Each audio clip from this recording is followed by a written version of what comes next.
சங்கீதம் 116. கர்த்தர் என் சத்தத்தையும் என் விண்ணப்பத்தையும் கேட்டதினால் அவரில் அன்பு கூறுவேன்.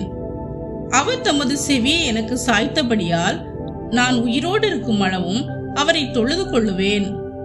மரணக்கட்டுகள் என்னை சுற்றி கொண்டது, பாதாள இடுக்கண்கள் என்னை பிடித்தது.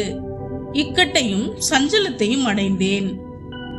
அப்பொழுது நான் கர்த்தருடைய நாமத்தை தொழுது கொண்டு, கர்த்தாவே, என் ஆத்துமாவை விடுவியும் என்று கெஞ்சினேன்.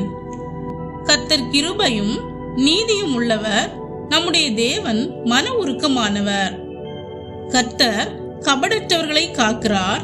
நான் மெலிந்து போனேன், அவர் என்னை ரட்சித்தார். என் ஆத்துமாவே, கர்த்தர் உனக்கு நன்மை செய்தபடியால் நீ உன் இளைப்பாறுதலுக்கு திரும்பு. என் ஆத்துமாவை மரணத்துக்கும் என் கண்ணை கண்ணீருக்கும் என் காலை இடறுதலுக்கும் தப்புவித்தீர்.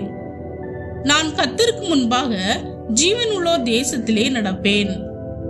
விசுவாசித்தேன், ஆகையால் பேசுகிறேன். நான் மிகுதியும் வருத்தப்பட்டேன். எந்த மனுஷனும் பொய்யன் என்று என் மனக்கலக்கத்திலே சொன்னேன். கர்த்தர் எனக்கு செய்த எல்லா உபகாரங்களுக்காகவும் அவருக்கு எண்ணத்தை செலுத்துவேன். ரட்சிப்பின் பாத்திரத்தை எடுத்துக்கொண்டு கர்த்தருடைய நாமத்தை தொழுது கொள்வேன். நான் கர்த்தருக்கு செய்த பொருத்தனைகளை அவருடைய ஜனங்கள் எல்லாருக்கும் முன்பாகவும் செலுத்துவேன்.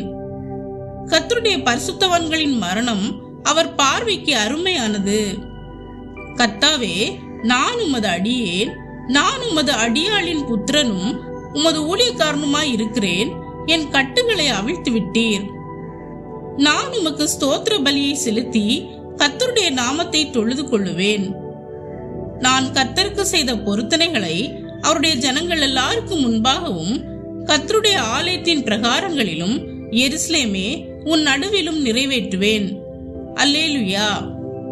பிரியமானவர்களே, இந்த சங்கீதம் தேவனுடைய அன்புக்கும் இரக்கத்துக்கும் நன்றி கூறும் ஒரு அழகான சங்கீதம் ஆகும். இதில் சங்கீதக்காரர் மிகவும் பெரிய துன்பத்தில் இருந்த போதும், மரணத்தின் பயம் அவரை சூழ்ந்த போதும் தேவனை நோக்கி கூப்பிட்ட அந்த கூப்பிடுதலை தேவன் கேட்டு அவரை ரட்சித்தார். ஆகவே சங்கீதக்காரர் தன்னை மரணத்தின் ஆபத்திலிருந்து காப்பாற்றிய தேவனை நினைத்து அவரை மறவாமல் நன்றியுடன் புகழ்கிறார்.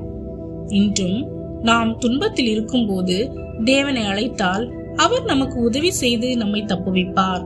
தேவன் நம் ஜெபங்களை கேட்கிறவராக நம் மத்தியில் இருக்கிறார். அதனால் நாம் செய்ய வேண்டியது ஒன்றே ஒன்றுதான். தேவன் செய்த நன்மைகளை நாம் ஒருபோதும் மறவாமல் நன்றி சொல்லும் மனதுடன் வாழ்வோம். ஆமேன்.